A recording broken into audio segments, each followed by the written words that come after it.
नमस्कार, स्वदेश एजेंडा देख रहे हैं आप और मैं हूं आपके साथ राखी। कर्नाटक विधानसभा में मुस्लिमों को आरक्षण देने के लिए बिल पास हो गया है। इसके जरिए सरकारी ठेकों में मुसलमानों को 4% आरक्षण दिया जाएगा। हालांकि इस मुद्दे पर विपक्ष राज्य में सत्तारूढ़ कांग्रेस सरकार की आलोचना कर रहा है। भाजपा विधायकों ने मुख्यमंत्री सिद्धारमैया और कांग्रेस पर तुष्टीकरण की राजनीति का आरोप लगाया है। लेकिन सवाल यह है कि आखिर मुस्लिम आरक्षण का विरोध क्यों? कहा जा रहा है कि मुसलमानों के लिए अलग से आरक्षण का प्रावधान नहीं है या जातिगत आरक्षण नहीं हो सकता। यदि नहीं है तो कर्नाटक सरकार ने यह फैसला किस आधार पर लिया, इसी पर आज हम चर्चा भी करेंगे। उससे पहले देखिए ये रिपोर्ट।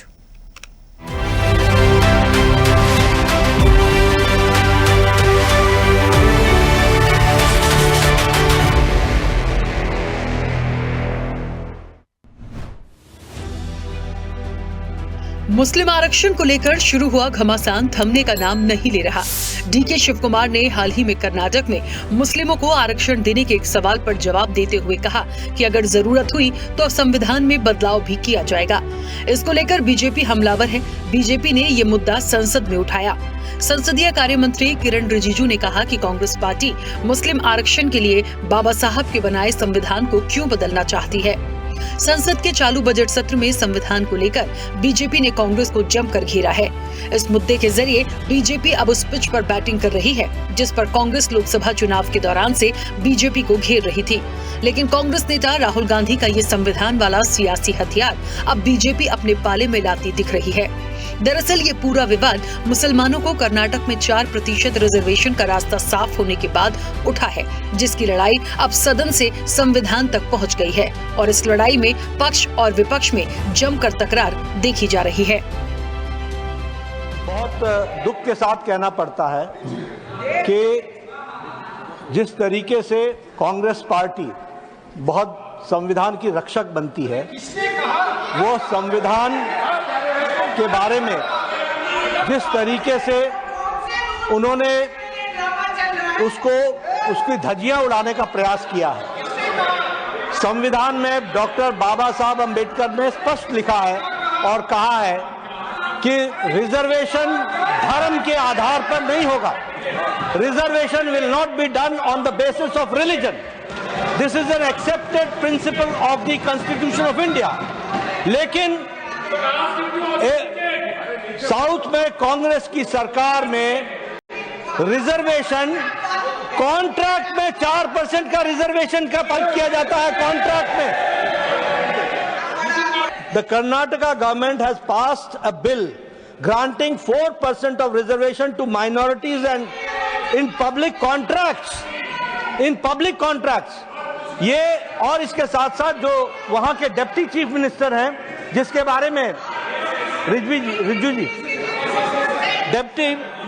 जी ने रेफरेंस दी है, डिप्टी चीफ मिनिस्टर ने स्टेटमेंट दिया है हाउस में कि जरूरत पड़ेगी तो हम संविधान को भी बदलेंगे।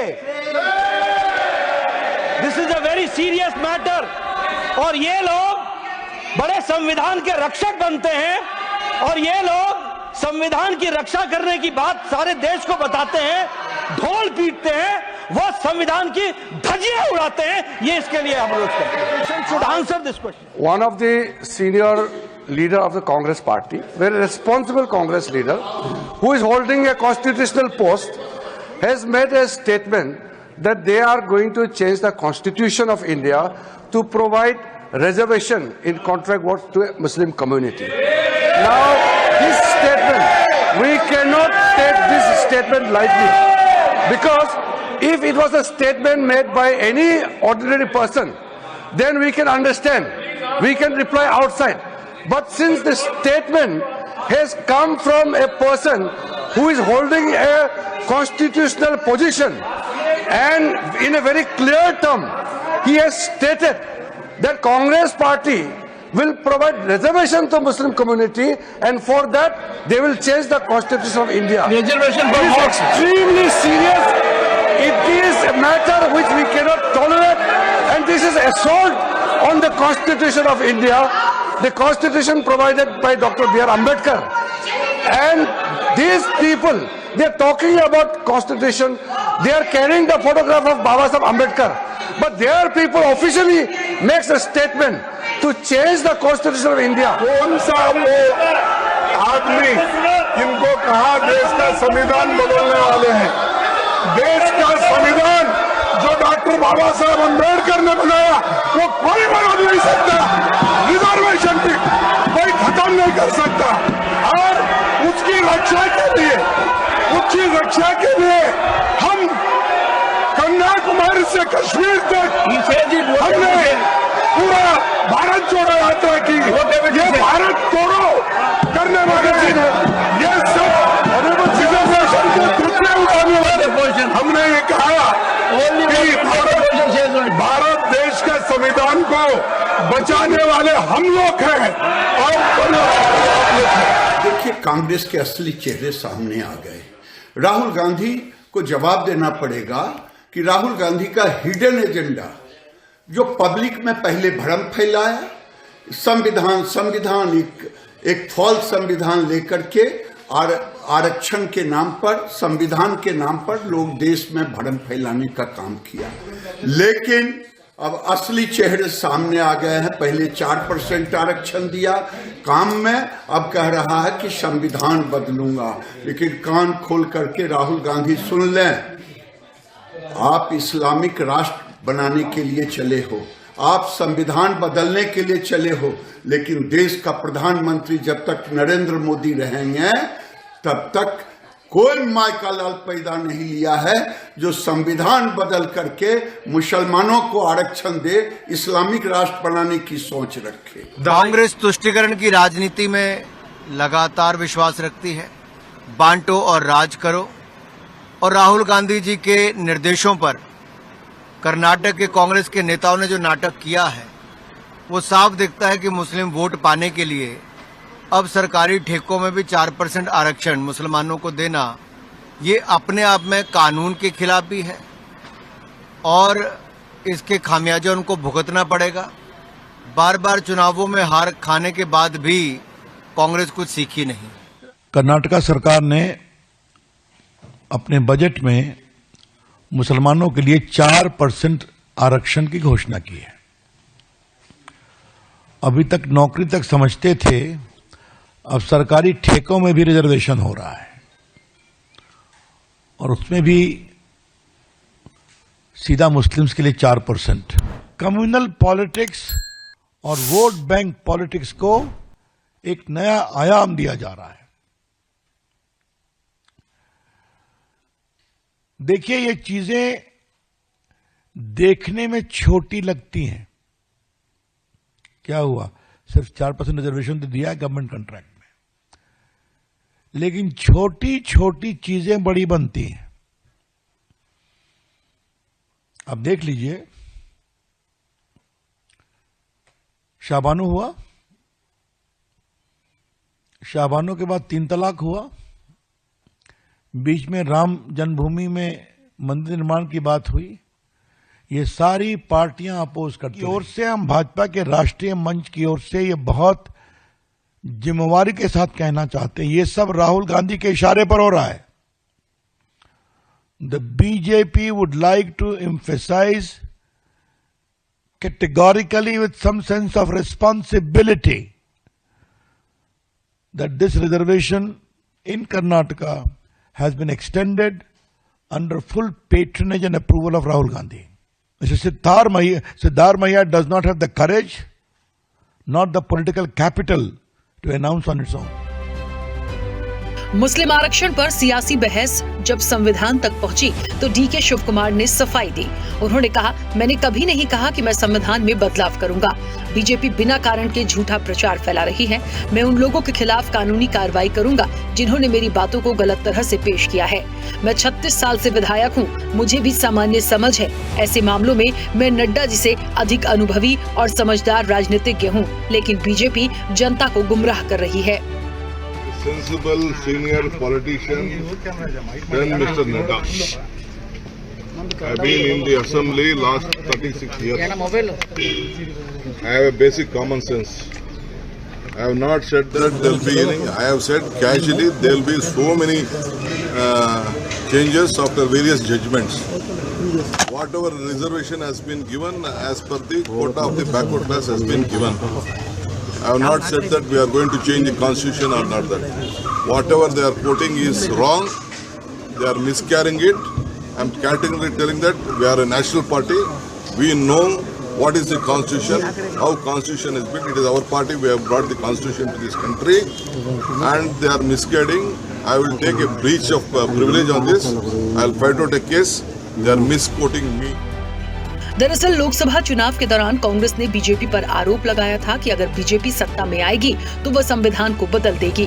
कांग्रेस नेता राहुल गांधी कई मौकों पर संविधान की कॉपी लेकर बीजेपी को घेरते रहे हैं और दावा करते रहे हैं कि कांग्रेस संविधान में कोई छेड़छाड़ बर्दाश्त नहीं करेगी। लेकिन अब डीके शिवकुमार के इस बयान से कांग्रेस के लिए मुश्किलें बढ़ती दिख रही हैं। लेकिन इस विवाद के बीच आइए आपको बताते हैं देश में कहां-कहां मुसलमानों के लिए आरक्षण का नियम है और इससे क्या-क्या फायदे मिल रहे हैं। संविधान के मुताबिक किसी को भी आरक्षण का लाभ नहीं मिल सकता है। किसी पिछड़े वर्ग को जरूर मुख्यधारा में शामिल करने के लिए इसका लाभ दिया जा सकता है। सुप्रीम कोर्ट ने भी साल 1992 में इंदिरा साहनी बनाम केंद्र सरकार के मामले में फैसला दिया था। कोई सामाजिक समूह पिछड़ा है तो पिछड़ा वर्ग माना जाएगा। इसके लिए धार्मिक पहचान से कोई मतलब नहीं है। इसलिए मुसलमानों को अभी जो भी आरक्षण दिया जाता है वो कोटे में कोटा के जरिए मिलता है। मुसलमानों के लिए अलग से कोई आरक्षण नहीं है। इनकी जो जातियां SC, ST या OBC में हैं, उनको इसी वर्ग में आरक्षण मिलता है। केंद्र और राज्यों के स्तर पर मुसलमानों की 36 जातियों को OBC के तहत आरक्षण मिलता है। केंद्र की OBC सूची में वर्ग 1 और 2A में मुसलमानों की ये जातियां शामिल की गई हैं। जिन मुस्लिम परिवारों की सालाना आमदनी 8 लाख रुपए से ज्यादा है, उनको क्रीमी लेयर के कारण आरक्षण नहीं मिलता, फिर भले ही वो परिवार पिछड़ा वर्ग में ही क्यों न आता हो। देश में कई ऐसे प्रदेश हैं जहां मुसलमानों को OBC वर्ग में आरक्षण मिलता है। केरल में OBC के लिए कुल 30% आरक्षण की व्यवस्था है। इसके अंदर ही मुस्लिम OBC जातियों का कोटा है। इसमें OBC मुसलमानों को नौकरियों में 8% और हायर एजुकेशन में 10% कोटा मिलता है। तमिलनाडु में OBC मुसलमानों को 3.5% आरक्षण का लाभ मिलता है। यहाँ OBC कोटे में मुसलमानों की 95% जातियां शामिल हैं। बिहार में मुसलमानों की कई जातियां अति पिछड़ा वर्ग में आती हैं। यहाँ इस वर्ग में शामिल जातियों उपजातियों को 18% आरक्षण का फायदा मिलता है। कर्नाटक में तो सभी मुसलमानों के लिए 4% आरक्षण की व्यवस्था है और अब ठेके में भी उन्हें इसका लाभ मिलेगा। कर्नाटक में OBC को 32% आरक्षण दिया जाता है। इसकी कैटेगरी 2A में मुसलमानों की सभी जातियों को शामिल कर लिया गया है। इनके लिए 4% आरक्षण की व्यवस्था की गई है। तेलंगाना में OBC मुसलमानों को 4% आरक्षण का लाभ मिलता है। उत्तर प्रदेश में मुसलमानों की 28 जातियों को OBC आरक्षण का लाभ मिल रहा है। आंध्र प्रदेश में कई बार मुसलमानों को आरक्षण देने का प्रयास किया गया, पर इसमें पेच फंसा है। पहली बार साल 2004 में आंध्र में मुसलमानों को सामाजिक, आर्थिक और शैक्षणिक रूप से पिछड़ा बताकर OBC कोटे में इनके लिए 5% आरक्षण की व्यवस्था की गई। अदालत ने उसे रद्द कर दिया था। इसके बाद आंध्र प्रदेश के पिछड़ा वर्ग आयोग ने सभी मुसलमानों को पिछड़ा वर्ग में मान लिया। साल 2005 में फिर से सभी मुसलमानों को 5% आरक्षण देने की व्यवस्था की गई। तब भी कोर्ट ने उसे रद्द कर दिया। साल 2010 में भी प्रयास किए गए, कोर्ट ने इसे रद्द कर दिया था। अब आंध्र प्रदेश में आरक्षण का ये मामला सुप्रीम कोर्ट में विचाराधीन है। मुसलमानों की पिछड़ी जातियों को राज्यों और केंद्र की ओर से आरक्षण में वे सभी सहूलियतें मिलती हैं जिनका लाभ पिछड़ा वर्ग में शामिल दूसरी जातियों को मिलता है। इनमें शैक्षणिक संस्थानों में प्रवेश से लेकर नौकरियों तक का फायदा शामिल है। यहाँ एक सबसे खास पहलू ये है कि राजनीतिक दल न केवल मुसलमानों बल्कि अपनी अपनी सुविधा के हिसाब से किसी भी जाति धर्म समुदाय को लाभ पहुँचाने का प्रयास करते देखे जाते हैं और ये सिलसिला फिलहाल रुकने की कोई संभावना भी दूर दूर तक नहीं दिखाई देती। लेकिन मुस्लिम आरक्षण पर यह विवाद क्या थमेगा, इसकी भी कोई उम्मीद दिखाई नहीं देती।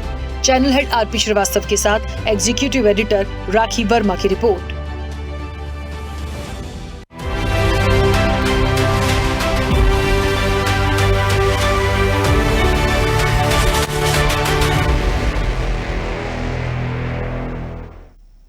चलिए, तो मुस्लिम आरक्षण की लड़ाई है और संविधान तक आ गई है। मुस्लिम आरक्षण की एक लाइन जो बहुत स्पष्ट है, OBC के तहत आपको आरक्षण मिल रहा है, मिल रहा था, मिलता रहेगा। तमाम स्टेट के हमने जिक्र यहाँ पर इस रिपोर्ट में दिखाए हैं, कहाँ कितना आरक्षण है वो भी आपको मिलता है।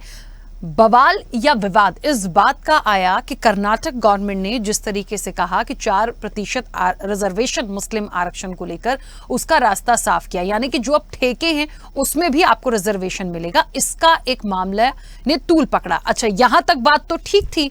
उसके बाद जब ये बात आ गई कि इसके इम्प्लीमेंटेशन के लिए या आने वाले समय में कुछ बदलाव करने के लिए संविधान में जो लिखा गया उसे भी बदल देंगे, इस बात ने तूल पकड़ा है। हालांकि डीके शिव कुमार ये कहते हैं कि मेरी बातों को गलत तरीके से बीजेपी प्रचारित कर रही है, प्रचारित कर रही है, लेकिन ऐसा नहीं है। उनके पास 36 साल का अनुभव है, 36 साल से मैं विधायक हूं, मुझे पता है मैंने क्या चीजें कही हैं। सवाल बड़ा ये है कि मुस्लिम आरक्षण पर इतना विवाद क्यों हो रहा है, जब हो सकता है ओबीसी में है प्रावधान, आरक्षण का भी प्रावधान है, तो विवाद यदि अब सरकारी ठेके को लेकर हुआ है तो क्या गवर्नमेंट ये नहीं जानती? क्यों आखिर ये विवाद है और कहां तक ये जाएगा, थमेगा या नहीं, बड़ा सवाल है। सीधे चर्चा पर चलेंगे, हमारे साथ मेहमान जुड़े हैं। सबसे पहले आपका परिचय करा दें। भारतीय जनता पार्टी का पक्ष रखने के लिए अजय पाठक हमारे साथ जुड़े हैं। अजय जी, बहुत स्वागत चर्चा में जुड़ने के लिए। कांग्रेस का पक्ष रखेंगे आपसे कुछ देर में मुर्तजा मोसबी। मुर्तजा जी का भी स्वागत है, फिलहाल हमारे साथ कनेक्ट नहीं है। समाजवादी पार्टी का पक्ष रखने के लिए डीपी यादव हमारे साथ जुड़े हैं। डीपी यादव जी, आपका भी बहुत स्वागत है। एआईएमआईएम का पक्ष रखने के लिए इमरान बंटी हमारे साथ जुड़े हैं। इमरान जी, आपका भी बहुत स्वागत है। और राजनीतिक विश्लेषक हैं अरविंद वत्स। अरविंद जी, आपका भी बहुत स्वागत है। मैं चर्चा की शुरुआत सबसे पहले अजय जी आपसे करती हूं। हालांकि मुर्तजा जी से सवाल लेना था, लेकिन ठीक है, शुरुआत आपसे करूंगी। और आपसे शुरुआत इस बात की कर रही हूं कि ऐसा तो नहीं है कि पहली बार कुछ हो रहा है। ओबीसी के तहत मुसलमानों को आरक्षण था, है, लगातार मिल रहा था, केंद्र और राज्य की सरकारें देती ही हैं। यहां पर विवाद किस चीज का है, आपत्ति किस चीज की है? आरक्षण नहीं देना है या सरकारी ठेके को लेकर जो बात की गई है उसका विवाद है? विवाद किस चीज का है भारतीय जनता पार्टी को? जो आपत्ति आई है वो मूल किस बात को लेकर है? कई चीजों को लेकर के है। सबसे पहली चीज तो जो लोग आरक्षण लेकर के, मेरी आवाज आ रही है? हाँ, आपकी आवाज आ रही है। कई चीजों को लेकर के है। जो लोग आज तक एक लाल किताब लेकर के चलते थे संविधान के नाम पे और उसकी प्रस्तावना भी नहीं पढ़ सकते, बिना किताब देखे उसकी प्रस्तावना भी नहीं वो पढ़ सकते और वो लोग सिर्फ और सिर्फ बाबा साहेब के संविधान को बदलने की नीयत से ही ये सारी चीजें कर रहे हैं। वो इतिहास गवाह है कि उनके परिवार ने क्या किया 1975 से लेकर के और अभी तक। उन्होंने, राहुल गांधी ने जिस जो लोकसभा में बिल पास हुआ था, प्रधानमंत्री के मुंह के ऊपर फाड़ करके फेंक दिया उन्होंने। कौन सा संविधान वो मानते हैं पूरा देश जानता है। दूसरी चीज, आप ये बताइए कि जो आरक्षण दे रहे हैं कर्नाटक में, वो किन लोगों को दे रहे हो? गरीब मुसलमान है। गरीब मुसलमान ठेकों में काम कर रहा है या करोड़ों का जो ठेका मिलेगा वो गरीब मुसलमान है। इनकी नीयत में खोट है। ये एक तरह से अपने आप को ये मान चुके हैं कि हमको, हमारी जो पार्टी है वो मुसलमानों के ऊपर ही या उनके वोट से ही जिंदा है और आगे मुसलमानों के वोट से ही हमारी पार्टी चलेगी। ये राहुल गांधी और पूरी कांग्रेस ये मान चुकी है।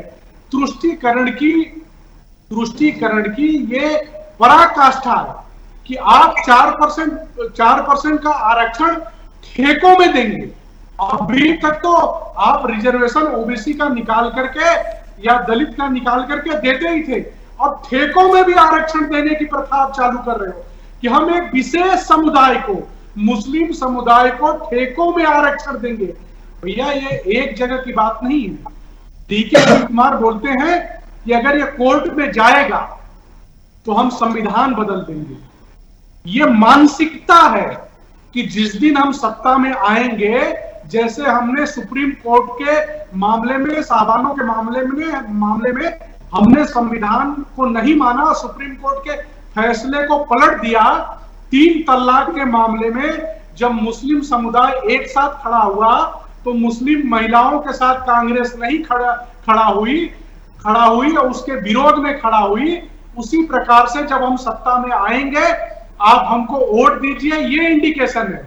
आज तो सत्ता में है नहीं, लेकिन मुसलमानों को सियोरिटी देना चाहते हैं कि हमको सत्ता में ले आइए।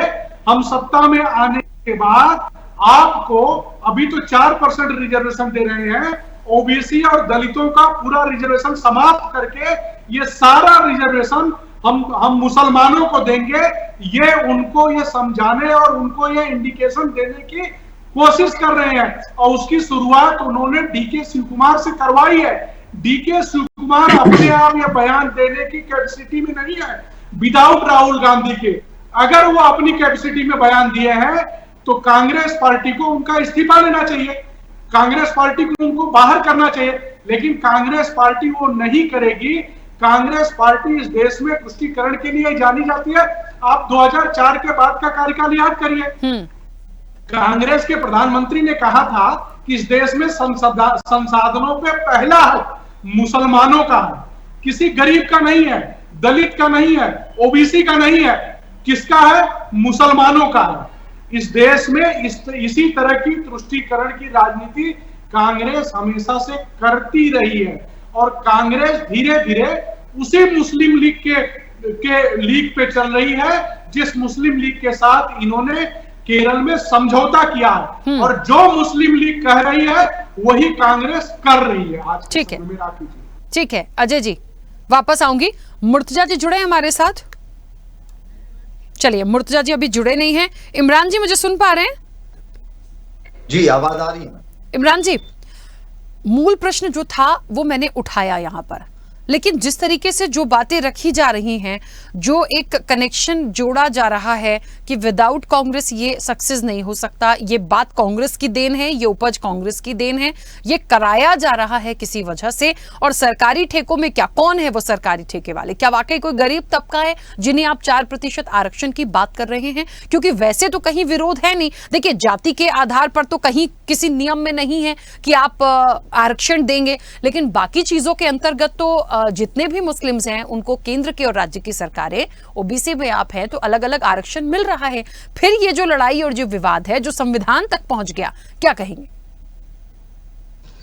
देखिए, सबसे पहले तो मैं कहना चाहूंगा कि नरेंद्र मोदी जी ने, जो हमारे प्रधानमंत्री हैं, उन्होंने एक नारा दिया था, सबका साथ, सबका विकास और सबका विश्वास। तो मुझे लगता है कि भारतीय जनता पार्टी को तो खुश होना चाहिए, क्योंकि एक वो समाज जो पूरी तरीके से हाशिए पर है, अगर कुछ मिल रहा है तो इस पे भारतीय जनता पार्टी को इस अपने नारे को आगे बढ़ाते हुए खुशी का इजहार करना चाहिए। और दूसरी बात कि अभी अगर आप देखिएगा तो ये भारतीय जनता पार्टी और कांग्रेस दोनों एक ही सिक्के के दो पहलू हैं। और हमेशा से भारतीय जनता पार्टी ने कांग्रेस के ऊपर मुस्लिम तुष्टीकरण का आरोप लगाया। और आप जब देखिएगा कि जब मुस्लिम तुष्टीकरण का आरोप लगा तो कांग्रेस पार्टी जब दौरे इख्तियार में थी तो उसने एक कमेटी का गठन किया, जस्टिस सच्चर कमेटी। और जब जस्टिस सच्चर साहब ने अपनी रिपोर्ट को 2006 में जब पटल पर रखा तो तब जाकर के ये मालूम पड़ा कि इस देश के अंदर मुसलमानों की हालात दलितों से बदतर हो गई है। ये जस्टिस सच्चर ने अपनी रिपोर्ट में ये कहा। तो ये अब में ये मुसलमानों की हालात को लेकर के कांग्रेस पार्टी ने ये कमेटी नहीं बनाया था, बल्कि भारतीय जनता पार्टी को एक जोरदार तमाचा लगाने के लिए ये कमेटी बनाया था, जस्टिस सच्चर कमेटी, कि आप देखिए, आप तो हमारे मुस्लिम तुष्टीकरण का आरोप लगा रहे हो और आप देखो कि हमने मुसलमानों की हालात आज दलितों से बदतर कर दी है। और जब जस्टिस सच्चर की रिपोर्ट 2006 में पेश हुई, 2006 से लेकर के 2014 तक कांग्रेस पार्टी की सरकार रही, मगर जस्टिस सच्चर कमेटी पर उनकी जो सिफारिशें थी उस पर किसी भी प्रकार का कोई भी अमल नहीं किया गया। उसके बाद भारतीय जनता पार्टी की सरकार आई, पहले नारा दिया गया सबका साथ सबका विकास, उसके बाद फिर जोड़ा गया सबका विश्वास। और 2014 से लेकर के आज 2024 खत्म हो गए हैं, 11 साल सरकार को हो गई है।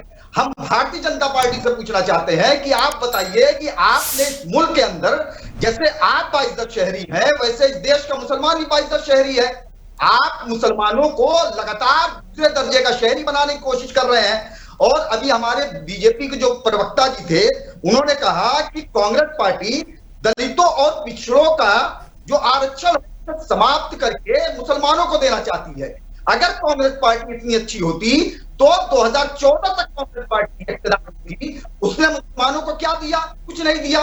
अब रही बात कि ये दोनों जो पार्टियां हैं नेशनलाइज पार्टी, ये दोनों पार्टियों की साठ है, ये नहीं चाहती है, इसका आपस में गेम है। ये चाहती है कि भाई साहब 10 साल 15 साल रहो, मगर जब सत्ता ट्रांसफर करना तो वो हमको ट्रांसफर करना। जिस तरीके से कांग्रेस से आज बीजेपी में सत्ता ट्रांसफर हुई है, वैसे जब बीजेपी से वो होगी तो उस वक्त फिर कांग्रेस को ये सत्ता ट्रांसफर करेंगे। मगर मेरा कहने का मतलब है कि ये दोनों सरकार सिर्फ मुसलमानों को एक तो डरा करके वोट ले रही है कि नहीं आप वोट दोगे, आप बीजेपी को नहीं हराओगे, अपने वोट को एकजुट होकर के नहीं दोगे तो बीजेपी आ जाएगी। दूसरी तरफ बीजेपी क्या कर रही है कि बीजेपी 4% सरकारी कोटे में आरक्षण को लेकर के पूरे देश में बवाल राय फैलाया हुआ है। अब आप सोचिए कि उससे पहले क्या देश के अंदर कोई और समस्याएं नहीं है? तो आज हम 4% आरक्षण पर हम चर्चा कर रहे हैं। क्या देश के अंदर समस्याएं हो गई, खत्म हो गई, बेरोजगारी हो गई है? क्या यहाँ पर सारे जो सुविधाएं हैं वो सारी मुहैया हो गई है? ठीक है, तो मेरा कहने का मतलब ये है कि सारी चीजें सिर्फ एक चीजें चलाई जा रही हैं। ठीक है इमरान जी, वापस आऊंगी, एकदम से आपकी आवाज भी डिस्कनेक्ट हुई थी, वापस आती हूँ। कांग्रेस का पक्ष रखने के लिए हमारे साथ डॉक्टर शिवानंद हुल्यारकर जी जुड़ गए हैं। शिवानंद जी बहुत स्वागत, मेरी आवाज पहुंच रही है आप तक? जी जी जी राखी जी। हाँ शिवानंद जी, क्योंकि कर्नाटक गवर्नमेंट और जिस तरीके से ये पूरा एक 4% रिजर्वेशन का रास्ता साफ हुआ, देखिए मुस्लिम आरक्षण को लेकर आपत्ति नहीं आई है, सरकारी ठेकों को लेकर भी अब आप ये तमाम चीजें करेंगे, वो कौन सा तबका है, क्यों करना है, इसको लेकर एक आरोप जो है या एक विपत्ति जो है वो कहीं ना कहीं भारतीय जनता पार्टी की तरफ से आई है। तो ये एक इल्जाम जैसा कह लीजिए, आरोप जैसा कह लीजिए कि इतनी बातें करने के बाद आप कह रहे हैं कि यदि इसको लेकर कोई कोर्ट जाता है तो डीके शिव कुमार कहते हैं कि हम संविधान बदल देंगे। हालांकि उन्होंने इस पर सफाई दी है, उन्होंने कहा मेरा ये मतलब नहीं था, बीजेपी झूठ कह रही है। लेकिन इस आरक्षण के डिक्लेरेशन के बाद विवाद हो रहा है, क्या इसकी मूल वजह है? जो चीजें की गई हैं उसका क्या मकसद है? 4% जो सरकारी ठेके के लिए आ रहा है क्या है? मतलब इसका एक पूरा थोड़ा सा डिफाइन कीजिएगा ताकि क्लियरिटी आ पाए।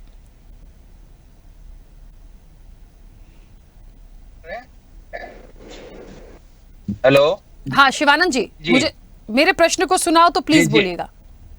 जी जी जी राखी जी, ये है डॉक्टर बाबा साहेब अम्बेडकर संविधान से बीजेपी आरएसएस को मुस्लिम बीप का चंदा चलता है।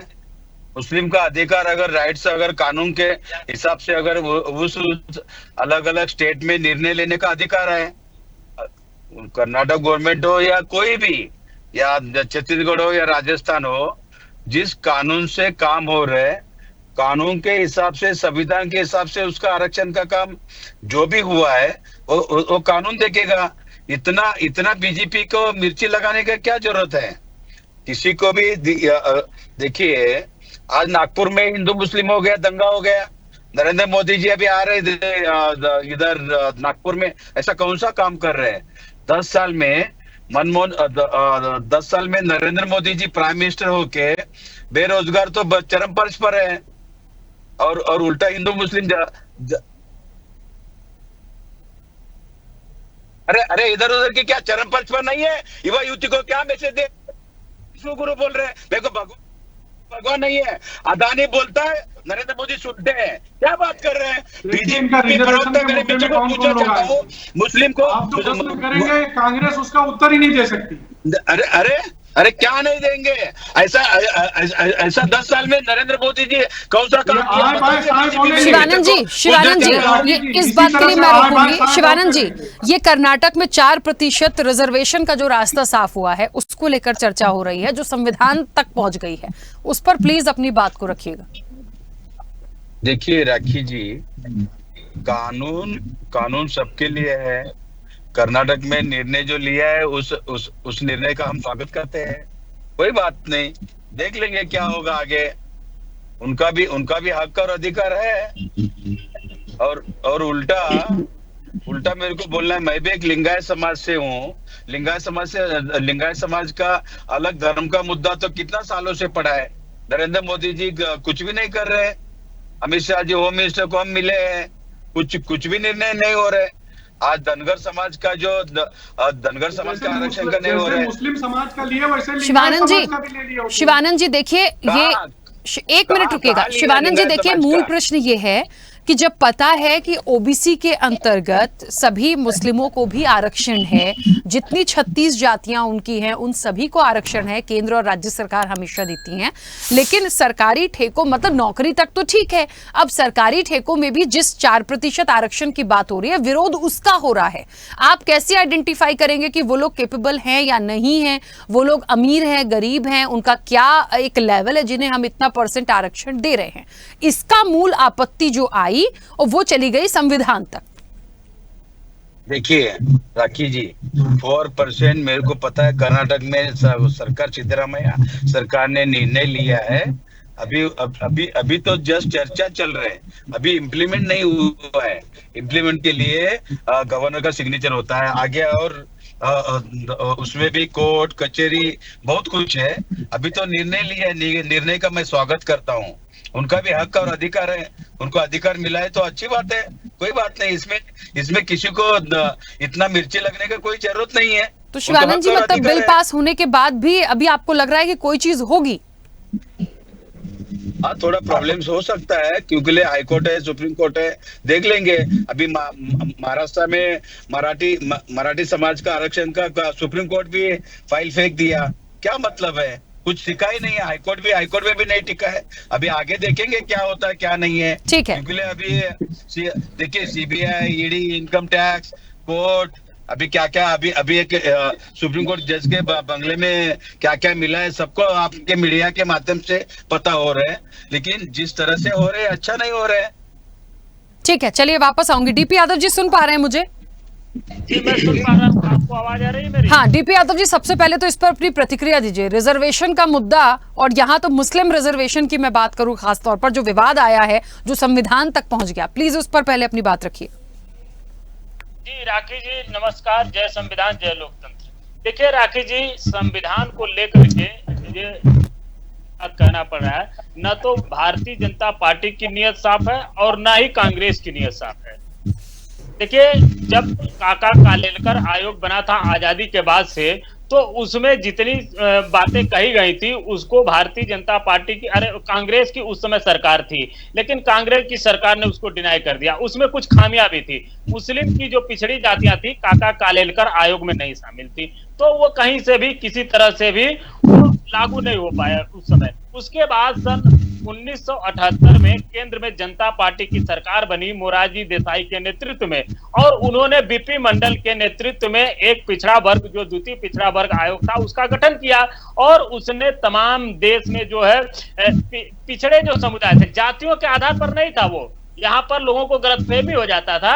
अब ये अलग बात है कि वो जातियां जो है कहीं ना कहीं जो है पिछड़ी जो थी, वो उसमें जो है सवर्ण जातियां नहीं थी। जो पिछड़ी जातियां थी, वो जो पिछड़े समाज थे, उनको शामिल करते हुए संस्तुतियां दिया था, 42 संस्तुतियां दिया था बीपी मंडल ने। लेकिन उसके बाद से सरकार बदल गई, जनता पार्टी की सरकार गिर गई, और केंद्र में 1980 में कांग्रेस की सरकार बन गई।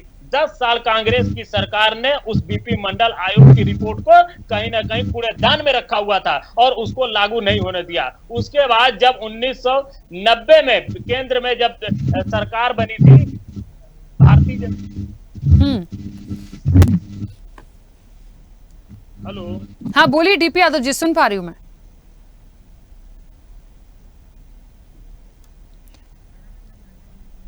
डीपी यादव जी, चलिए डीपी यादव जी, कुछ नेटवर्क इश्यू है शायद, प्लीज थोड़ा सा एक बार फिर से रिकनेक्ट करने की कोशिश करते हैं आपको। अरविंद जी मुझे सुन पा रहे हैं? जी, आवाज आ रही है। हाँ अरविंद जी, ये झगड़ा किस बात का है? पक्ष विपक्ष का है या फिर कोई एक सरकार किसी वर्ग को कुछ दे रही है इसलिए दूसरे पक्ष को ऐसा लगता है कि कुछ प्रॉफिट उनको ज्यादा ना चला जाए, अपने पाले में खींचने की कोशिश है? तो ये तो अमूमन सभी राजनीतिक दल हमेशा करते हैं। मुस्लिम आरक्षण की ये जो बात है कर्नाटक से जो आगे आई है वो आते आते बयानों के माध्यम से संविधान तक चली गई, इसे कैसे आप समझते हैं? देखिए, आरक्षण अब भारत का एक विशेष अस्तित्व बन चुका है और धीरे धीरे ये आरक्षण पिछड़ी जातियों से अब धीरे धीरे धर्म के नाम पे भी आगे बढ़ता चला जा रहा है।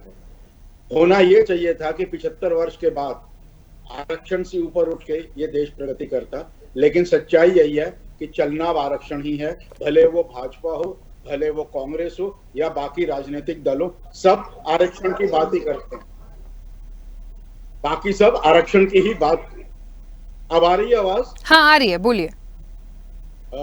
मैं यही कह रहा हूं कि होना ये चाहिए था कि शायद 75 वर्ष के बाद हम इतनी प्रगति कर गए होते कि आरक्षण से ऊपर उठ चुके होते, लेकिन सच्चाई यही है कि भारत में मूलतः आरक्षण एक बहुत बड़ा मुद्दा है। धीरे धीरे वो पिछड़ी जातियों से आगे निकल के अब धर्म की तरफ बढ़ रहा है और यही कर्नाटक में देखने को मिल रहा है। जो सत्ता पक्ष है वो चाहता है कि किसी एक धर्म विशेष पे उसकी भी पकड़ और मजबूत हो जाए। भाजपा शायद ये खोना नहीं चाहती, इसलिए वो शोर मचा रही है। तो कुछ बोल रहे हैं क्या बीच में? नहीं अरविंद जी, आप बोलिए। हाँ जी, तो मेरा ये कहने का मकसद है कि रही बात इसकी कि इस मुद्दे पे पढ़ाई पे 1% समझ में आता है, शिक्षा के क्षेत्र में आरक्षण है, मिल रहा था, मिले और आगे बढ़े सब, नॉट एक विशेष जाति या विशेष धर्म, सबका आगे बढ़ना बहुत जरूरी है ताकि भारत पूर्णतः विकसित हो सके। लेकिन ये ठेकों के अंदर थोड़ी समझ से परे है बात। इसमें से कैसे आइडेंटिफाई करेंगे कौन सा पिछड़ा होगा, कौन सा, क्योंकि मुस्लिम्स को अलग तो दे नहीं सकते हैं, ऐसा तो संविधान में संभव नहीं है, तो इसको तो किसी ना किसी ओबीसी के तहत से ही लाना पड़ेगा, जो हमारी कानूनी बाबा साहब अंबेडकर का कानून है, जो ये सब दुहाई दे रहे हैं। और जो मुहिम चली थी 2024 के चुनावों में कि भाजपा आरक्षण ये संविधान बदल देगी, शायद लगता है उसने तो पता नहीं कुछ करा कि नहीं करा, मुझे तो नहीं याद, लेकिन कांग्रेस ने कर्नाटक में संविधान बदलने वाली बात एक नेता ने भी बोल दी और नजर भी आ रही है। तो ये बहुत अच्छी बात नहीं है। मैं ये नहीं चाहता कि किसी भी धर्म के लोग पीछे रहें या किसी भी जाति के लोग पीछे रहें, सब मिलके आगे बढ़ें, देश को आगे बढ़ाएं। लेकिन राजनीति धर्म और जाति पे ही जाके रुक जाती है, क्योंकि शायद वोट उसी पे पड़ते हैं। ठीक बात है, चलिए वापस आऊंगी। अजय जी, इस चीज को कैसे रोका जाएगा? क्या ये विरोध भारतीय जनता पार्टी का जारी रहेगा? क्या ये विवाद रुक जाएगा? क्या इस चीज को रोका जाएगा? इसके लिए भारतीय जनता पार्टी का स्टैंड क्या होगा? क्योंकि शिवानंद जी अभी कह रहे थे, शिवानंद जी एक सेकंड वापस आ रही हूँ। शिवानंद जी कह रहे थे कि ये मामला ठीक है, बिल पास हो गया, ठीक बात है, लेकिन अभी हो सकता है अंततः इस पर कोई एक अलग डिसीजन भी हो जाए। नहीं, देखिए, बिल पे क्या डिसीजन होगा, कोर्ट जाएगा, कोर्ट में निश्चित तौर पे ये बिल गिर जाएगा, इसमें तो कोई दो राय नहीं है। क्योंकि बीजेपी का प्लानिंग है। संविधान सभा में ये मामला आया था, जब संविधान सभा के अंदर बाबा साहब के सामने जब ये मामला आया और मुस्लिम लीग ने ये मामला लेकर के आई थी, मुस्लिम लीग ने ये कहा था कि हमको अलग से रिजर्वेशन दिया जाए, तो बाबा साहब ने साफ शब्दों में मना किया था कि धर्म के आधार पे कोई आरक्षण नहीं होगा, नहीं दिया जाएगा, और सारी संविधान सभा ने उस पर अपनी स्वीकृति दी थी। लेकिन आज जो कांग्रेस ने किया है 4% ठेकों में आरक्षण देने की बात करके कांग्रेस ने अपनी मंशा जाहिर कर दी है कि मैं सिर्फ और सिर्फ उसी मुस्लिम लीग के एजेंडे पे हम लोग चलेंगे जिस मुस्लिम लीग ने इस देश में, राखी जी ध्यान रखिएगा, इस देश में मुस्लिम लीग ही वो पार्टी है जिसके संस्थापक सदस्य जिन्ना थे।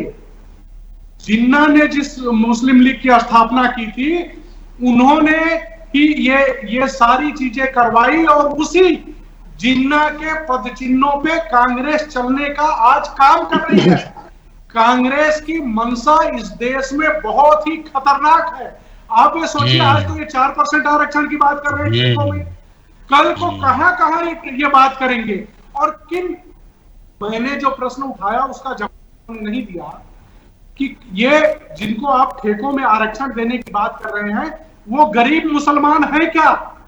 वो पिछड़े मुसलमान है क्या? वो तो गरीब और पिछड़े मुसलमान नहीं रहेंगे जिनको आप दे रहे हैं। अरे आप एजुकेशन में आरक्षण है, सभी चीजों में आरक्षण है, तो उस आरक्षण को आप अलग से क्यों 4% आरक्षण देना चाहते हैं? उनको अगर आप सशक्त करना चाहते हैं तो उनके लिए आप कुछ कार्य करिए ना। आरक्षण दे करके मुस्लिमों को ठेकों में आरक्षण दे करके आप क्या कहना चाहते हैं? आपकी मंशा में खोट है और आप ये साफ साफ देश के मुसलमानों को संदेश देना चाहते हैं कि समय आने पे हम संविधान को बदल देंगे, और संविधान को बदल के आज 4% आरक्षण दे रहे हैं। आने वाले समय में दलित और ओबीसी का पूरा आरक्षण समाप्त करके हम मुसलमानों को दे देंगे।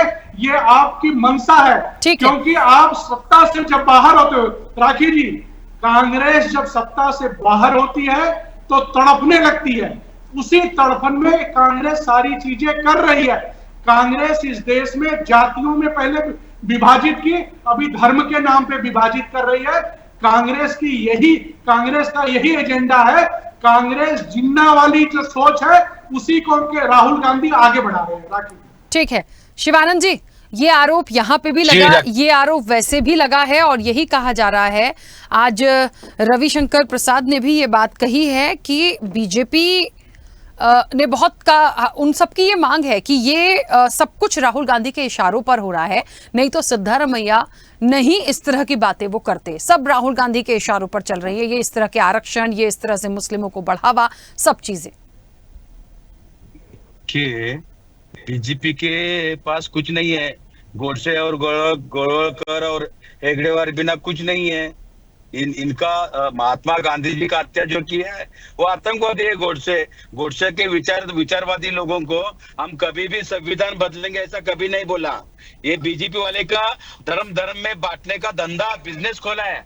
10 साल में यही बिजनेस हुआ है, हिंदू मुस्लिम करना। नागपुर इतना शांत था, नागपुर में दंगा बीजेपी आरएसएस ने क्यों किया, किस तरह से किया, क्या चल रहे, युवा युवती को क्या मैसेज देना चाह रहे हैं? नरेंद्र मोदी जी 10 साल में आके कितना हिंदू हूँ, मैं भी हिंदू, कितना हिंदू को एक शब्द ये बोलेंगे नहीं शिवानंद जी, आपकी हैसियत नहीं है कि मुस्लिम आरक्षण पे आप एक शब्द बोले। आप सिर्फ और सिर्फ इधर उधर की बातें करते रहिए, आप इधर उधर की बातें करिए। मैंने जो प्रश्न उठाया उसका जवाब दीजिए, राखी जी ने जो प्रश्न उठाया उसका जवाब दो।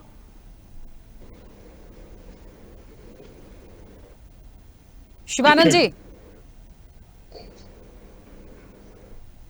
चलिए, मुझे लग रहा है कुछ नेटवर्क इशू है, वो जब दोबारा से कनेक्ट होंगे उनका जवाब मैं लूंगी। इमरान जी, बात ये आ रही है, फिर वही बात, मूल रूप से जो प्रश्न है, देखिए पक्ष विपक्ष हैं, किसी को फायदा मिले किसी को आपत्ति नहीं है, सबको समान अधिकार मिलना चाहिए, बिल्कुल चीजें हैं। लेकिन अलग से जो रिजर्वेशन जिस तरीके के लिए दिया जा रहा है, जिस वजह से दिया जा रहा है, उस पर सवाल है कि आप अलग से ये सारी चीजें करके अलग से प्रॉफिट लेना चाहते हैं।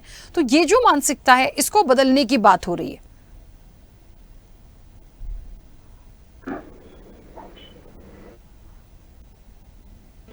इमरान जी बोलिए, आपकी आवाज नहीं आ रही है। म्यूट करा हुआ शायद उन्होंने। जी आवाज आ रही है? हाँ, अब बोलिए। जी आवाज आ रही है? हाँ बोलिए। हाँ जी आ रही है आपकी आवाज। मैं ये सबसे पहले जानना चाहता हूं कि आजादी के बाद से देश में सबसे ज्यादा किस पार्टी की सरकार थी, सबसे ज्यादा शासन किस पार्टी ने किया? कांग्रेस ने किया। अब अभी भारतीय जनता पार्टी के जो प्रवक्ता जी हैं, उन्होंने 2 बार इसी बात को रिपीट किया कि कांग्रेस पार्टी दलितों और पिछड़ों का आरक्षण खत्म करके मुसलमानों को देना चाहती है। हम उनसे पूछना चाहते हैं कि सबसे ज्यादा शासन कांग्रेस पार्टी ने किया, अब तक तो उसने मुसलमानों को कुछ दिया नहीं, और आप कह रहे हैं सिर्फ अपने दलित और बैकवर्ड क्लास के वोट को इकट्ठा करने के लिए कि देखो तुम्हारा आरक्षण छीन करके मुसलमानों को दे दिया जाएगा। और कांग्रेस पार्टी क्या करती है कि मुसलमानों को दलितों से बदतर बना करके रख दी है, जो कि सच्चर कमेटी की रिपोर्ट ने इस चीज को वाजे किया है। तो कहने का मतलब यह है कि हम मुसलमान तो बीच मझधार में फंसे हुए हैं। 4% ठेके में रिजर्वेशन दिया गया, क्योंकि कांग्रेस पार्टी वो इस वहां पर रिजर्वेशन दे करके पूरे देश के मुसलमानों को खुश करना चाहती है, जो कि अब मुसलमान कांग्रेस पार्टी से काफी हद तक दूर हो गया है। देश में तमाम रीजनल पार्टियां डेवलप हो गई हैं, तो कांग्रेस पार्टी कहीं ना कहीं चाहती है कि हम मुस्लिम वोट को फिर से अपनी पुरानी पैठ बनाएं। मगर हम कहना चाहते हैं कि जब भारतीय जनता पार्टी की सरकार थी कर्नाटका में, तो उस वक्त ये इस कांग्रेस पार्टी से पहले, कांग्रेस की सरकार से पहले भारतीय जनता पार्टी की सरकार थी, तो उन्होंने जो ओबीसी आरक्षण थे, ओबीसी आरक्षण में 4% आरक्षण मुसलमानों को दिया जाता रहा, और भारतीय जनता पार्टी ने मुसलमानों को 4% आरक्षण को छीन लिया, और वहां पर जो दो समुदाय हैं, लिंगायत और वोकलिंगा समुदाय, उनको वो आरक्षण दे दिया। कहने का मतलब यह है कि हम मुसलमान इस देश के अंदर उतने ही हकदार हैं जितना हमारे ये भारतीय जनता पार्टी के जो हमारे प्रवक्ता जी हैं वह उतना हकदार वो भी है, हम भी हैं। तो हमारे साथ ये नाइंसाफी क्यों कर रहे हैं? कांग्रेस पार्टी की सरकार थी, उन्होंने भी नाइंसाफी की, आज भारतीय जनता पार्टी की सरकार है, वो भी हमारे साथ नाइंसाफी कर रहे हैं। और हालात यह है कि आज मुसलमान पूरे देश में ये बीजेपी की सरकार में इस तरीके का प्रोपेगेंडा चलाया जा रहा है आम जनता के दरमियान में कि देखिए देश की सारी समस्या मुसलमान है, मगर ऐसा तो है नहीं।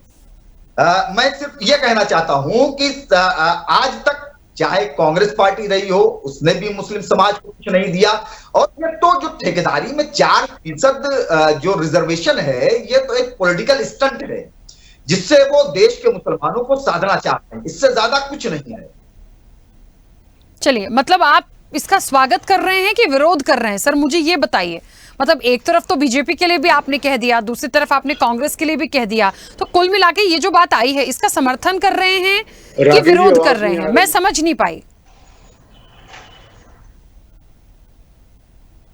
इमरान बंटी जी, इस रिजर्वेशन का आप समर्थन कर रहे हैं या विरोध कर रहे हैं?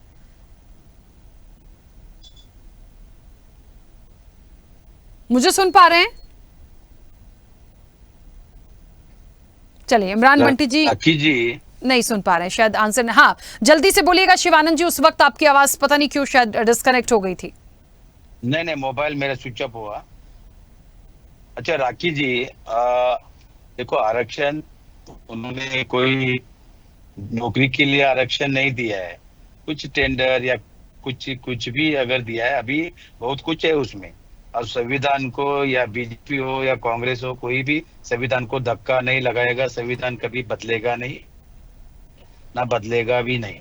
दूसरी बात, बीजेपी आज तक क्या किया? धर्म में झगड़ा लगाना, युवा युवती को मैसेज, खुद को भगवान समझते हैं। राम ने तो सबक सिखाया। आज अगर कर्नाटक में 4% मुस्लिम लोगों को उनका हक नहीं है, उनका अधिकार नहीं है, वो इंसान नहीं है। अरे देखेंगे ना आगे कानून क्या होता है। आप इतना मिर्ची बीजेपी को लगाने का कोई जरूरत नहीं है। और बीजेपी कुछ भी क्वेश्चन पूछे ना राखी जी, आंसर देने का हमको कोई जरूरत नहीं है। इस माध्यम से मैं बोलता हूं, मैं आरक्षण का समर्थन करता हूं। संविधान हम कभी नहीं बदलेंगे। देख लेंगे ना आगे, हाई कोर्ट है, सुप्रीम कोर्ट है, देखेंगे आगे क्या होता है। लेकिन बीजेपी कुछ भी पूछा तो उनको आंसर देने का कोई भी जरूरत नहीं, उनका अधिकार भी नहीं है। उन्होंने क्या किया है? बीप का चंदा लेते हैं बीजेपी आरएसएस। मेरे पास प्रूफ है, पेपर है, डॉक्यूमेंट्स। बीजेपी आरएसएस चंदा लेते हैं लोगों से। सर मैं ना बहुत देर से एक ही चीज पर मूल प्रश्न ला रही हूं। जब मैं कह रही हूं कि मुस्लिम आरक्षण हर केंद्र और राज्य की सरकार अपने अपने स्टेट के हिसाब से, केंद्र की सरकार भी अपने हिसाब से जब देती ही है हायर एजुकेशन के लिए, नौकरियों के लिए, तो कर्नाटक सरकार ने सरकारी ठेकों के लिए इसको क्यों लाया? यदि लाया तो उसके पॉइंट्स को क्लियर करा जाए। ये बिल पास हो चुका है, अब होते होते बयान संसद तक और संविधान तक चला गया। बात इस चीज की हो रही है, बस उस पे पता नहीं आप लोग क्यों ऐसी बात ला रहे हैं कि क्लैरिफिकेशन नहीं आ पा रहा। खैर, 1 मिनट रुकेगा। डीपी यादव जी सुन पा रहे हैं मुझे? राखी जी, कांग्रेस ने 4% किया है, तो वहां कर्नाटक में सिचुएशन देख के क्या रहेगा ना। ठीक है शिवानंद जी, 1 सेकंड। डीपी यादव जी जुड़े हमारे साथ। नौकरी के लिए हमने नहीं दिया है, जॉब के लिए नहीं है। ये 4% जो दिया है कुछ टेंडर के, कुछ उन लोगों के लिए पिछड़ों। नहीं तो शिवानंद जी मुझे ये बताइए ना, ये जो सवाल उठाया जा रहा है वो इस चीज का है कि 4% रिजर्वेशन जो आप सरकारी ठेकों के लिए मुस्लिम आरक्षण में दे रहे हैं, वो आप आइडेंटिफाई कैसे करेंगे? भाई सरकारी ठेके वाले वो केपेबल हैं नहीं हैं, वो गरीब तबका है, वो कैसे देंगे या सबको दे देंगे? गवर्नमेंट ऑफ कर्नाटका का नहीं, गवर्नमेंट ऑफ कर्नाटका का कमिटी रहेगा ना राखी जी, उस IAS ऑफिसर रहेंगे, वो देखेंगे ना। इतना माध्यम, ये डिबेट के माध्यम से चर्चा करने की कोई जरूरत नहीं। मेरा तो पूरा सपोर्ट है 4% जो दिया है। दूसरी बात आगे देखेंगे, supreme court, high court fight करें। हाँ, मैं जरूर कहना चाहता हूँ राखी जी, संविधान को कोई भी धक्का नहीं लगाएंगे, ये बात दिमाग से हटाइए। सर मुझे तो ऐसा लगता है संविधान को बीच में ही ना लाएं। बहुत बार संविधान, मैं तो लोकसभा से संविधान बीच में थोड़ा लग रहा था कि अब संविधान पर कोई बात नहीं आएगी, अब दीजिए कुछ नहीं तो रिजर्वेशन पे ही संविधान बीच में आ गया, तो संविधान को तो साइड ही रख दीजिए। सर उसका पालन हो रहा होता तो आज ये तस्वीरें नहीं देखनी पड़ रही होती। राखी जी, कर्नाटका के जो मेंबर ऑफ पार्लियामेंट अनंत हेगड़े जी ने कहे थे, उन्होंने कहा था 400 पार ठीक है। चलिए शिवानंद जी एक सेकंड में रोकूंगी। अजय जी कुछ कहना चाह रहे थे, बोलिए। अरविंद जी शायद मेरी आवाज नहीं सुन पा रहे हैं। अरविंद जी तक शायद हमारी इस चर्चा का ऑडियो नहीं पहुंच रहा है। प्लीज टेक्निकल टीम से रिक्वेस्ट है, उनको रिकनेक्ट करिए, वो अपनी बात रखना चाहते हैं। अजय जी बोलिए। देखिए, इस चर्चा से एक चीज तो साफ हो गया, कांग्रेस एक तरह से मीडिया को भी ये एडवाइस कर रही है कि इस पे आप चर्चा मत करें, इस पे चर्चा करने की कोई जरूरत नहीं है। ये कांग्रेस की मानसिकता है। कांग्रेस ये चाहता, हम जो करेंगे वो ठीक है, इस पे न चर्चा होनी चाहिए न इसको कोई उठाना चाहिए। इसी मानसिकता से कांग्रेस और कांग्रेस के लोग ग्रसित है कि हम जो कह दें, हम जो कर दें वही ठीक है। दूसरे लोगों का इस देश में कोई रिलेवेंट नहीं है, कोई मतलब नहीं है। कांग्रेस जो करना चाहे वो करे। कांग्रेस ने इस देश के 2 टुकड़े कर दिए, आधी से ज्यादा उत्तर चीन चाइना को दे दिए। कांग्रेस ने इस देश में मुस्लिम तुष्टीकरण की हद कर दी। कांग्रेस कुछ भी करे लेकिन उस पर चर्चा नहीं होनी चाहिए। ठीक है। राहुल गांधी को आज ये बताना चाहिए कि 4% आरक्षण मुस्लिमों को क्यों दे रहे हैं। अगर उनको दलित नहीं दिखे, आज तक तो वो बोल रहे थे कि संविधान लेके चल रहे थे कि संविधान बदल जाएगा, उनको दलित नहीं दिखे, उनको ओबीसी नहीं दिखा, उनको सामान्य वर्ग में गरीब नहीं दिखा। उन राहुल गांधी और कांग्रेस को सिर्फ और सिर्फ मुसलमानों को ही क्यों ठेका देना है, क्यों आरक्षण में 4% देना है? ये लोग समाज के विरोधी लोग हैं। ठीक है। ये उसी जिन्ना के पोषक हैं जो जिन्ना इस देश का बंटवारा किया मुस्लिमों के नाम पे, वही कांग्रेस उसी मुस्लिमों के नाम पे आरक्षण देकर के इस देश में बंटवारे की। ठीक है अजय जी, मैं रोकूंगी। अरविंद जी मुझे सुन पा रहे हैं? हाँ जी, अब आवाज आई है। हाँ अरविंद जी देखिए, एक क्योंकि समय की सीमा है और एक बहुत संक्षिप्त प्रतिक्रिया, जब ये बिल्कुल क्लियरिटी है। अरविंद जी सुन पा रहे हैं? मेरी आवाज नहीं आ रही आप तक? Rakesh ji, I can't hear. चलिए अरविंद जी तक मेरी आवाज नहीं पहुंच रही। अभी मेरी आवाज आ रही है? अब आ गई आपकी। हाँ ठीक है। अरविंद जी एक बात है केंद्र और राज्य की सरकारें जिस तरीके से मुस्लिम आरक्षण को लेकर काम कर रही हैं, अलग अलग स्टेट्स में अलग अलग बातें, ये मैंने शुरू से अभी तक कहा। एक बात और है कि केंद्र की ओबीसी सूची में वर्ग 1 और 2A में मुसलमानों की कई जातियों को शामिल किया गया, ये भी ठीक है।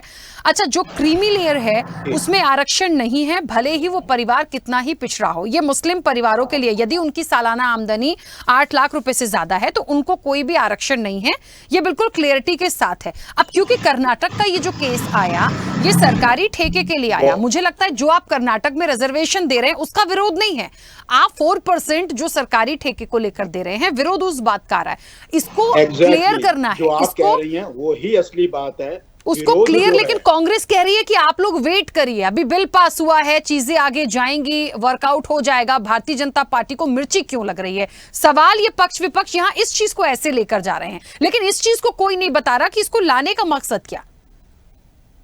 देखिए, असली मकसद यही है जो अभी आप बोल रही थी कि ठेकों में जो रिजर्वेशन है ना, वो समझ के बाहर है। और ये कहां से निकल कर आ रही है? कॉन्स्टिट्यूशन से निकल कर आ रही है, नहीं, ये अपने आप क्रिएट करा जा रहा है। शायद इसीलिए वहां के डिप्टी चीफ मिनिस्टर को बोलना पड़ा था कि हम कॉन्स्टिट्यूशन बदल देंगे, क्योंकि कॉन्स्टिट्यूशनली आप ठेकों पे नहीं रिजर्वेशन दे सकते हैं, और किसी स्टेट में नहीं है ये, ना अभी किसी ने कोशिश करी है। लेकिन ये पंडारास बॉक्स खोलने वाली बात है, ये देश की राजनीति के लिए कोई अच्छी बात नहीं है। देश में सौहार्द रहना चाहिए, प्यार, भाईचारा, मोहब्बत रहनी चाहिए। इसके लिए इस तरह की रिजर्वेशंस आएंगी तो मेजॉरिटी हो सकता है कुछ और बोलना शुरू करे और फिर वही लड़ाई झगड़े शुरू होंगे। तो किसी को भी सरकार हो, भले वो स्टेट की हो या सेंटर की हो, उनको ऐसी चीजें नहीं लानी चाहिए जिससे देश में अमन शांति भंग होती है। ये उसकी तरफ इशारा है, इस चीज का विरोध है और किसी चीज का विरोध नहीं। चलिए, क्योंकि समय भी हो गया है, ये बात कितनी आगे बढ़ेगी, क्या रुकेगी, ये तो आने वाला वक्त ही बताएगा। आप सभी का बहुत शुक्रिया इस चर्चा में जुड़ने के लिए। तो मुस्लिम आरक्षण की लड़ाई संविधान तक आ गई है। 4% रिजर्वेशन को लेकर ये जो विवाद, ये जो सियासी उबाल देखा जा रहा है, क्या ये रुकेगा, क्या ये थमेगा, ये एक बड़ा सवाल है। लेकिन सामने आकर कांग्रेस को, कर्नाटक गवर्नमेंट को अपना स्टेटमेंट देना पड़ेगा। आप किस आधार पर इन चीजों को लाए हैं, मूल प्रश्न यहां से शुरू हुआ था। अब देखिए आने वाले समय में क्या इसमें निकलकर सामने आता है। फिलहाल चर्चा में इतना ही। बने रहिए स्वदेश न्यूज के साथ। सबसे पहले देश। ऐसे ही वीडियोस के लिए लाइक करें, शेयर करें, फॉलो करें। YouTube पर जाकर सब्सक्राइब कर बेल आइकन दबाना ना भूलें और ताजा अपडेट्स के लिए swedeshlive.com पर जरूर जाएं।